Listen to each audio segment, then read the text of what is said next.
इस कहानी को सुनकर आप सभी के रोंगटे खड़े हो जाएंगे। ये एक ऐसे आदमखोर का है जो जंगल का प्रेत कहा जाता था। नमस्कार दोस्तों, मैं आपका अपना ऋषि। राउंड अप हॉरर में आप सभी का फिर एक बार स्वागत है।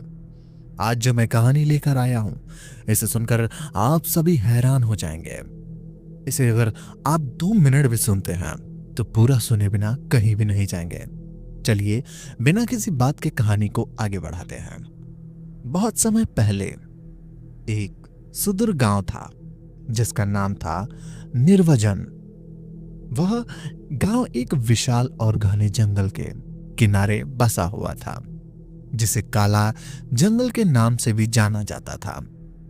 काला जंगल इतना घना था कि सूरज की रोशनी भी मुश्किल से जमीन तक पहुंच पाती थी, और उसमें कई रहस्यमयी और भयानक कहानियां दफन थी। गांव वाले हमेशा बच्चों को चेतावनी देते थे, वे कभी भी अकेले जंगल में ना जाएं, खासकर सूर्यास्त के बाद। कहा जाता था कि उस जंगल में एक प्राचीन प्रेत रहता था, जिसे गांव वाले वन प्रेत कहते थे। वन प्रेत उन लोगों को अपना शिकार बनाता था जो लालच या जिज्ञासावश जंगल की गहराइयों में चले जाते थे। कोई नहीं जानता था कि वह कैसा दिखता था, लेकिन कहानियों में बताया जाता था कि उसकी आंखें अंधेरे में चमकती थीं और उसकी आवाज ऐसी थी जैसे हवा में पत्तों की सरसराहट के साथ किसी की कराहने की आवाज मिल गई हो। एक बार गांव में कुछ बाहरी लोग आए। वे लोग शहर के थे और उनका मानना था कि ये सारी कहानियां सिर्फ अंधविश्वास है। वे यहां जंगल में छिपे एक प्राचीन खजाने की तलाश में आए थे, जिसके बारे में उन्होंने पुरानी किताब में पढ़ा था। उनके दल में 3 लोग थे। विक्रम, जो नेता था और बहुत बहादुर लेकिन लालची था। समीर, जो थोड़ा डरपोक था लेकिन समझदार था। और रिया, जो शोध करता थी और जंगल के बारे में जानना चाहती थी। गांव वाले उन्हें बहुत समझाया कि वे जंगल में ना जाएं, खासकर उस जगह पर जहां खजाना बताया गया था, क्योंकि वन प्रेत का इलाका था। लेकिन विक्रम ने किसी की बात नहीं मानी। यह सब बकवास है, उन्होंने हंसते हुए कहा। हम खजाना ढूंढेंगे और तुम सब हमें मूर्ख कहते रह जाओगे। एक दिन सुबह तीनों दल जंगल में घुस गए। जैसे ही वे अंदर गए, जंगल की हवा ठंडी और घनी हो गई। पेड़ों की शाखाएं आपस में इतनी उलझी हुई कि ऐसा लग रहा था जैसे वे उन्हें रास्ता रोकने की कोशिश कर रही हो। समीर और रिया को डर लगने लगा था, लेकिन विक्रम उन्हें आगे बढ़ने के लिए उकसाता रहा। वे गहरे जंगल में पहुंच गए, जहां पेड़ों के तने इतने मोटे थे उन्हें पार करना मुश्किल था। सूरज की रोशनी अब बिल्कुल नहीं दिख रही थी और उन्हें अपने टॉर्च पर निर्भर रहना पड़ा।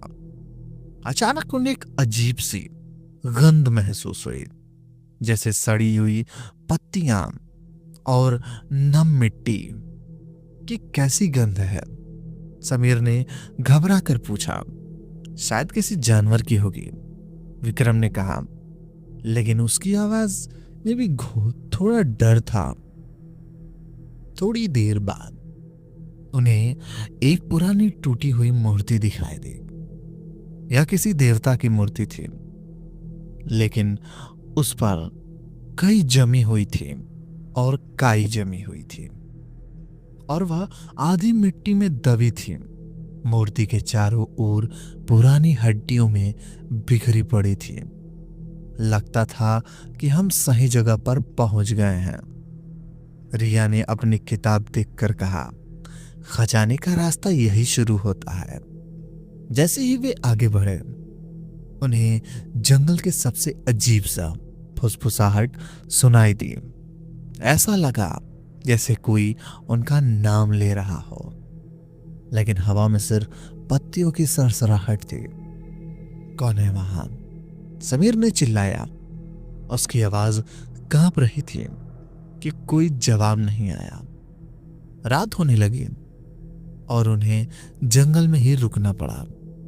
उन्होंने आग जलाई, लेकिन आग की रोशनी भी जंगल के अंधेरे को पूरी तरह से नहीं मिटा पा रही थी।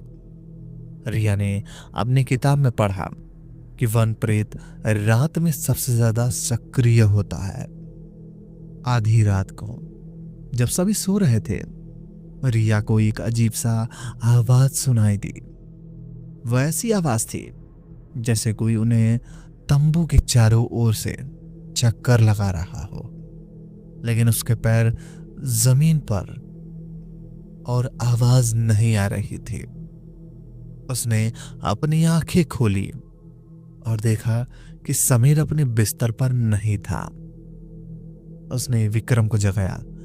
विक्रम, समीर कहाँ है? विक्रम को नींद से जगा और देखा कि समीर गायब है। वे दोनों घबरा गए।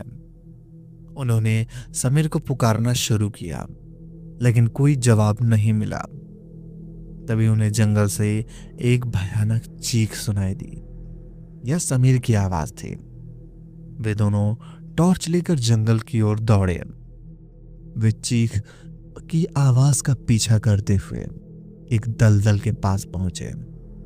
दलदल के किनारे समीर का बैग पड़ा हुआ था और दलदल के बीचों बीच समीर का एक हाथ ऊपर की ओर निकला हुआ था, जैसे वह मदद मांग रहा हो।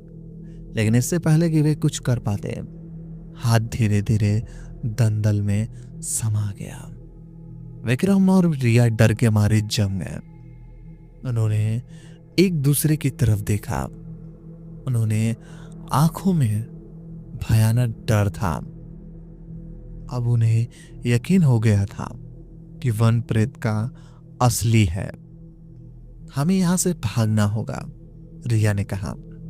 लेकिन इससे पहले कि वे भागते हैं, उन्हें अपने पीछे एक ठंडी सांस महसूस हुई। लेकिन उन्हें पलटा और देखा कि उनके सामने काली धुंधली आकृति खड़ी थी। उसकी आंखें अंधेरे में लाल अंगारों की तरह चमक रही थी और उसका मुंह एक भयानक बेजान मुस्कान ने खुला हुआ था। उसकी कोई ठोस बनावट नहीं थी। ऐसा लग रहा था जैसे वह हवा और धुंध में बनी हुई हो। वह वन प्रेत था। वन प्रेत ने एक भयानक कराहने की आवाज निकाली जो सीधे उसके आत्मा तक पहुंच गई। रिया और विक्रम ने हिम्मत करके जवाब दिए। वे दोनों अपनी जगह से हिल भी नहीं पा रहे थे। प्रेत धीरे धीरे उनकी ओर बढ़ने लगा और उसकी ठंडक इतनी ज्यादा थी कि उन सबके रोंगटे खड़े हो गए। रिया को याद आया कि वे उनसे किताब में पढ़ा था कि वन प्रेत को शुद्ध आत्माओं से डर लगता है। उसने अपने जेब से एक छोटी सी चांदी की माला निकाली जो उसके दादी ने दी थी और उसे प्रेत की तरफ किया। जैसे ही माला प्रेत के पास पहुंची, प्रेत एक पल के लिए पीछे हटा, जैसे किसी गर्म चीज से जला हो। यह काम कर सकता है, रिया चिल्लाई।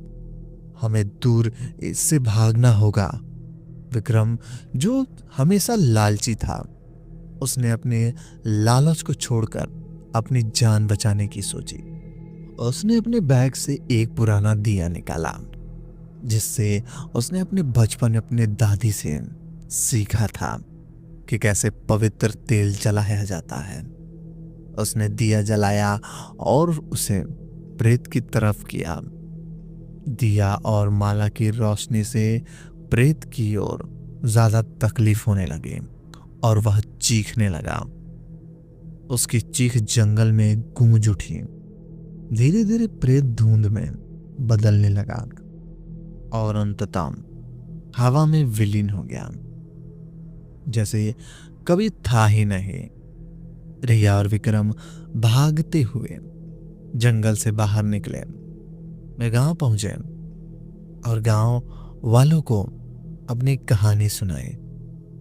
गांव वाले समझ गए थे कि बाहरी लोगों ने वन प्रेत को जगा दिया था, लेकिन उन्होंने रिया और विक्रम की बहादुरी की सराहना की।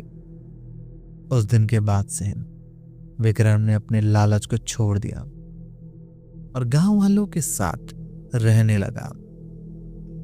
रिया ने जंगल और उसकी रहस्यमय शक्तियों के बारे में और अध्ययन करना शुरू किया और काला जंगल वह हमेशा से रहस्यमयी और डरावना रहा, एक याद दिलाते हुए कि प्रकृति शक्तियों को कभी कम नहीं समझना चाहिए और जो लालच या अंधविश्वास में भटक जाते हैं उन्हें भयानक परिणाम भुगतने पड़ते हैं।